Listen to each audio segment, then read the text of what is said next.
Avengers doomsday में Marvel का हर बड़ा हीरो होने वाला है। एवेंजर्स, फैंटास्टिक फोर, एक्स-मैन सब होंगे, लेकिन एक ऐसा नाम है जो इस लिस्ट से गायब है। इस वीडियो के खत्म होने तक मैं आपको वो असली वजह दिखाऊंगा जो पीटर पार्कर यानी हमारे स्पाइडरमैन को मार्वल की सबसे बड़ी मूवी से बाहर रखते हैं। और ये कोई हवाई बात नहीं है, मेरे पास मार्वल के ही 3 अलग और सबूत हैं। चलिए पहले बात करते हैं उन 3 चीजों की जो मार्वल ने हमें खुद बताई है। पहला सबूत, केविन फीज ने खुद कंफर्म किया है कि हल्क यानी हमारे मार्क रुफेलो पहले ब्रांड न्यू डे मूवी में दिखेंगे और फिर वहां से सीधे डूम्सडे में जाएंगे।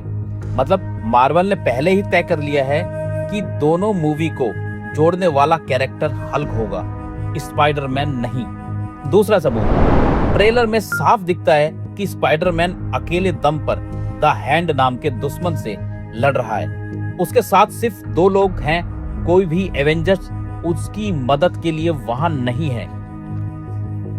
तीसरा सबूत, टॉम हॉलैंड ने खुद एक इंटरव्यू में बोला है कि इस मूवी का जो सबसे बड़ा सरप्राइज होगा वो बिल्कुल आखिरी सीन में है, मतलब एंड में नजर आएगा। अब अगर आप इन तीनों बातों को जोड़कर देखेंगे तो आपको एक ऐसी चीज पता चलेगी जिसके बारे में किसी ने बात ही नहीं की है। अब जो बात मैं आपको बताने जा रहा हूं वो मार्वल ने ऑफिशियली कंफर्म नहीं की है।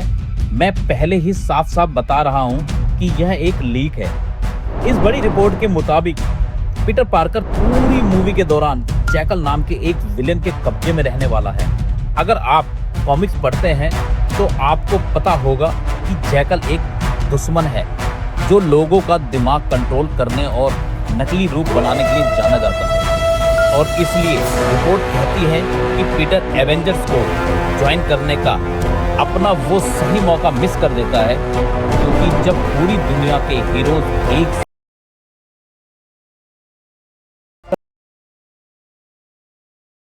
रहे होते हैं, हीरोज एक साथ इकट्ठे हो रहे होते हैं, तो पीटर इस दुश्मन के जाल में बुरा फंसा होता है। अब सोचिए, हल्क दोनों फिल्मों को जोड़ रहा है और स्पाइडरमैन अकेले।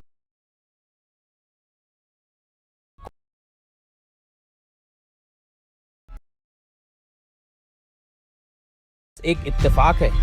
अब आते हैं मेरी असली थ्योरी पर। मैं आपको सिर्फ ये नहीं बता रहा कि क्या होगा, बल्कि ये समझा रहा हूं कि ऐसा क्यों होगा। मार्वल ने हल्क को दोनों फिल्मों के बीच की कड़ी इसलिए बनाया क्योंकि स्पाइडरमैन खुद वहां पहुंच ही नहीं सकता। वो बेचारा अपनी खुद की जिंदगी की सबसे बड़ी मुश्किल में फंसा है। जैकल का जो दिमागी कब्जा है वो पीटर के लिए इतना खतरनाक और पार्सल संकेत, जैकल का जो दिमागी कब्जा है वो पीटर के लिए इतना खतरनाक और पर्सनल संकेत बन जाता है कि उसके पास डूम्सडे के बड़े युद्ध के लिए टाइम ही नहीं बचता। इसलिए ट्रेलर में स्पाइडरमैन की पूरी एवेंजर्स टीम के साथ नहीं, बल्कि सिर्फ 2 लोगों को इसलिए ट्रेलर में स्पाइडरमैन पूरी एवेंजर्स टीम के साथ नहीं, बल्कि सिर्फ 2 लोगों के साथ दिखता है, क्योंकि उसकी मूवी की आखिरी लड़ाई उसकी अपनी पर्सनल दुश्मनी है, पूरी दुनिया को बचाने वाला युद्ध है। चलिए आपका एक कंफ्यूज और दूर कर देता हूँ। डूम्सडे की लड़ाई अर्थ पर ही हो रही है। डूम्सडे की लड़ाई अर्थ पर ही हो रही है तो स्पाइडरमैन, लेकिन एवेंजर्स का एक साथ आना सिर्फ अर्थ पे होने से नहीं होता। अब मदद के लिए सिग्नल भेजा जाता है तो सिर्फ वही हीरोज आते हैं जो उस सही समय पर फ्री होते हैं। एक और ऐसी चीज है जो मैंने आपको अभी तक नहीं बताई, तो मूवी का नाम है ब्रांड न्यू डे। कॉमिक्स में इसका मतलब होता है कि पीटर की पूरी दुनिया खत्म हो गई, सब उसे भूल गए और उसके सारे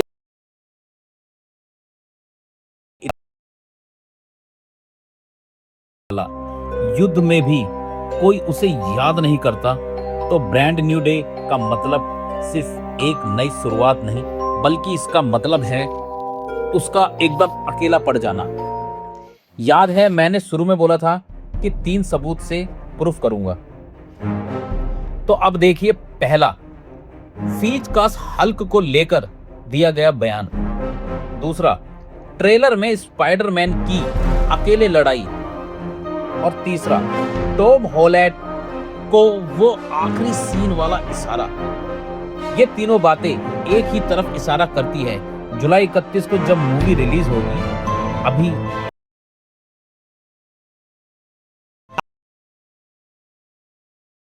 आपको धोखे में नहीं रखूंगा। यह पूरी मूवी लीक पर आधारित है, कंफर्म नहीं है। लेकिन अगर ये सारी,